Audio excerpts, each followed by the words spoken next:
Messieurs, Mesdames les membres du gouvernement, Mesdames et Messieurs les députés, Mesdames et Messieurs le corps diplomatique du corps consulaire et des organisations internationales, Mesdames et Messieurs les représentants des corps constitués, Mesdames et Messieurs, je me réjouis de me trouver dans cette enceinte avec tous et je vous présente mes meilleures salutations ainsi que tous mes meilleurs vœux à la veille de la fête de l'Aïd al-Adha.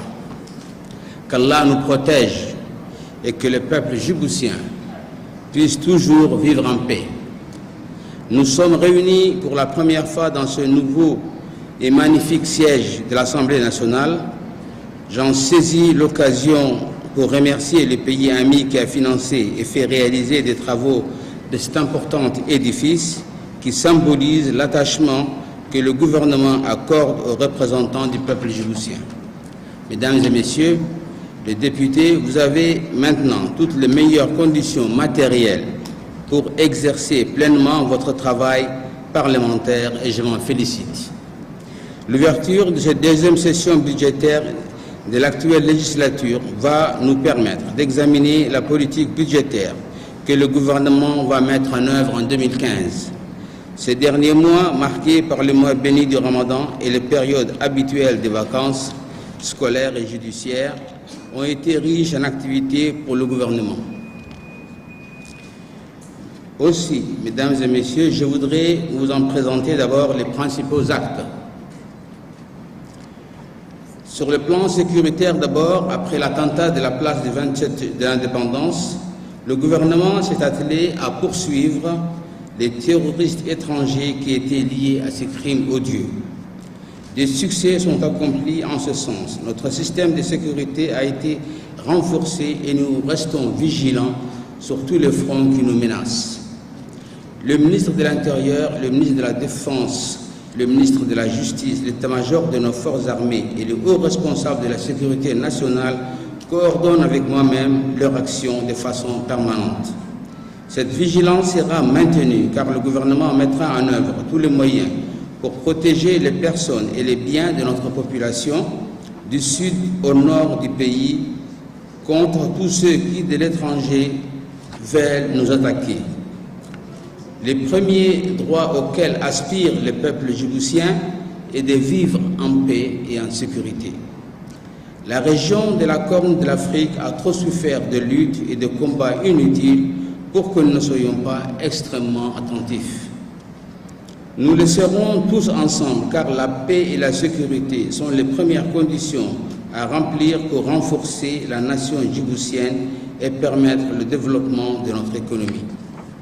Sur le plan politique, l'activité a également été importante au cours de ces derniers mois. Nous savons tous que le principal souhait du chef de l'État est de rassembler l'ensemble de la population autour des projets de développement de notre pays. À son initiative, des rapprochements ont été opérés entre les partis qui composent l'opposition et les partis qui composent la majorité. Des négociations sont engagées et le cadre d'un accord a été préparé pour rapprocher le point de vue des deux composantes de l'opposition et de la majorité. L'acte politique essentiel voulu par le chef du gouvernement est d'établir le dialogue entre les deux acteurs du pays, la majorité et l'opposition. Ceci a été fait. Mais alors que le président de l'USN semblait être sur le point de vouloir signer cet accord, certaines composantes de l'USN ont dû interpréter la volonté de compromis du président de la République comme un signe de faiblesse et ont fait de la simple surenchère dans ces négociations, régnant à chaque occasion les points d'accord qui avaient été acquis précédemment. Nous avons vu que pour exercer leur pression, certains membres de l'opposition prennent en otage une partie de la population en envoyant dans la rue des enfants portant des pancartes avec des slogans pour créer le désordre.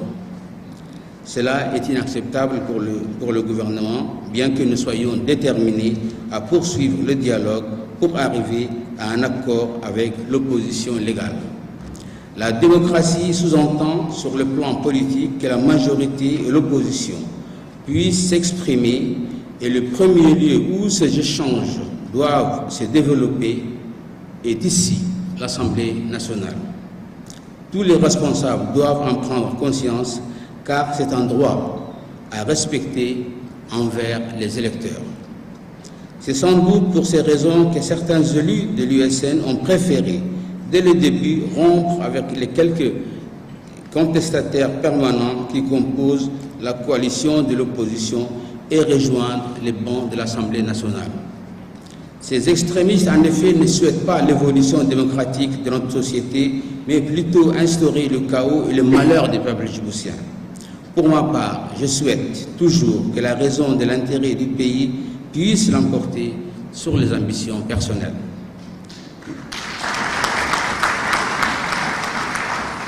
Sur le plan, mesdames et messieurs, sur le plan économique aussi, l'activité gouvernementale a été notable.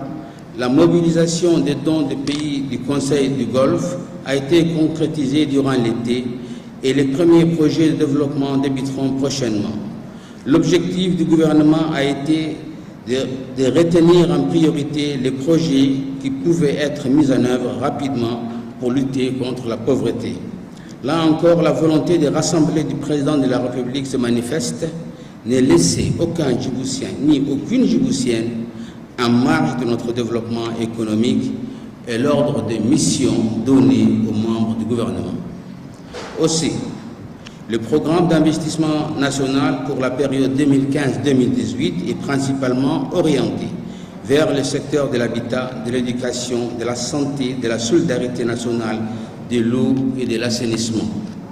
5 milliards de francs seront affectés à l'habitat pour permettre aux Djiboutiens d'avoir des logements décents grâce aux constructions de logements sociaux et l'aménagement des parcelles assainies pour les ménages à faible revenu et à revenu moyen, à l'incitation du secteur privé et à la facilité d'octroi au crédit. Près de 5 milliards de francs sont également prévus pour réduire sensiblement la vulnérabilité et l'exclusion des populations démunies. La promotion des filets sociaux, l'augmentation des mécanismes d'aide ciblés en faveur des ménages pauvres et démunis, le développement des stratégies sectorielles feront reculer la pauvreté extrême. En outre, des travaux de construction de routes à haute intensité de main-d'œuvre seront lancés pour environ 1,5 milliard de francs djibouti. L'emploi des plus démunis sera amélioré. Environ 3 milliards de francs serviront à rénover et construire les écoles primaires à Djibouti et dans toutes les régions de l'intérieur. Les mêmes chances seront offertes à tous les jeunes djiboutiens pour qu'ils puissent être scolarisés dans de bonnes conditions. L'enseignement supérieur bénéficiera d'environ 2 autres milliards et demi. Plus de 6 milliards de francs serviront à améliorer la distribution d'eau et de l'assainissement à Djibouti et à l'intérieur du pays.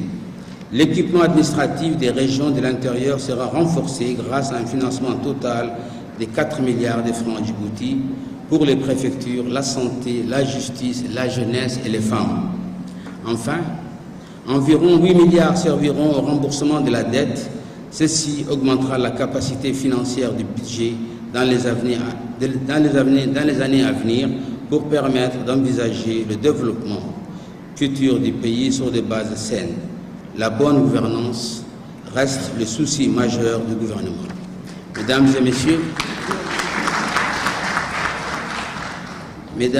et messieurs, parallèlement à l'exécution du programme d'investissement national, les efforts de rigueur dans la gestion du budget seront poursuivis en 2015. C'est là une condition d'une gestion saine et transparente de notre économie qui va renforcer notre démocratie. Le maintien de l'objectif d'équilibre budgétaire est une des garanties de la stabilité de notre monnaie. La politique budgétaire sera donc toujours orientée vers la maîtrise des dépenses publiques et les efforts de discipline budgétaire afin de ne pas compromettre l'avenir de nos enfants. Sur le plan des recettes, la pression fiscale ne sera pas augmentée dans le but de faciliter la relance de notre économie. la croissance globale de notre économie se maintient au même niveau que l'année précédente, si certains secteurs de notre économie, comme le secteur de restauration, loisirs, tourisme, ont eu quelques difficultés, actuellement les secteurs du bâtiment et des travaux publics bénéficieront de la mise en œuvre des grands projets de développement pour lesquels le gouvernement incitera l'emploi des jeunes Djiboutiens dans des grandes entreprises de travaux. L'impact sur notre économie et sur l'emploi de tous ces grands projets s'ajoutera à ceux des investissements programmés dans le programme d'investissement national. Ainsi, nous savons que des grands projets régionaux dans le domaine ferroviaire, portuaire ont déjà débuté avec la construction de la voie ferrée du corridor sud et du port de Tadjoura. Dans le secteur de l'eau et de l'électricité, les projets sont également sur le point de débuter, comme la conduite d'eau qui va ramener l'eau de l'Éthiopie ou le doublement de la ligne électrique entre Djibouti et l'Éthiopie. D'autres démarreront en 2015 avec la construction du port de bétail d'Amerdjoug, du port de Goubet, d'une nouvelle centrale électrique et de l'unité de dessalement de l'eau de mer, puis la voie ferrée corridor nord entre Tadjoura et l'Éthiopie qui passera par Dikil. Tous ces projets auront évidemment un effet considérable sur l'emploi permanent et sur l'activité économique de toutes les régions du pays. Les résultats positifs sur notre économie se feront sentir dans tous les secteurs et dans toutes les régions. Ils s'ajouteront aux actions de notre politique sociale engagée en faveur des plus démunis. Il ne s'agit là que des grands projets sur le point de démarrer. Pour de nombreux autres, des études sont en cours. Ainsi, les perspectives d'un nouveau bond en avant de notre économie est bien réelle. Mesdames et Messieurs les députés, l'ensemble de toutes les mesures budgétaires vous seront bien évidemment présentées prochainement et vous pourrez l'analyser en détail. Nous débattrons ensemble. Tous les membres du gouvernement seront à votre écoute. Vous aurez alors tous les éléments de ce budget 2015 ainsi que les arguments et les mesures gouvernementales qui l'étayent. En votre qualité de représentant des électeurs dans cette Assemblée, votre rôle de communication avec le peuple djiboutien est essentiel. Il est primordial que vous puissiez expliquer aux Djiboutiens la politique économique et sociale du gouvernement ainsi que les raisons qui motivent l'action gouvernementale. Vous devez dialoguer, recueillir et analyser les doléances des électeurs, expliciter les mesures gouvernementales et convaincre, bien sûr. Nous devons combattre les agissements de ceux qui sont passionnés par la désinformation et la manipulation et qui trompent nos concitoyens. Ce travail de contact de la population doit être permanent. Il a déjà été engagé par le gouvernement, souvent avec votre participation. Il doit être poursuivi et renforcé. Je m'y impliquerai également de toutes mes forces. Les Djiboutiens et les Djiboutiennes dans tous les pays doivent comprendre les perspectives d'avenir qui s'offrent à eux. Tous doivent être associés à la construction de la nation et à son développement. Le gouvernement compte sur votre concours et votre soutien. Nous devons faire ensemble une pleine et réussite pour la politique du président de la République. Je vous en remercie.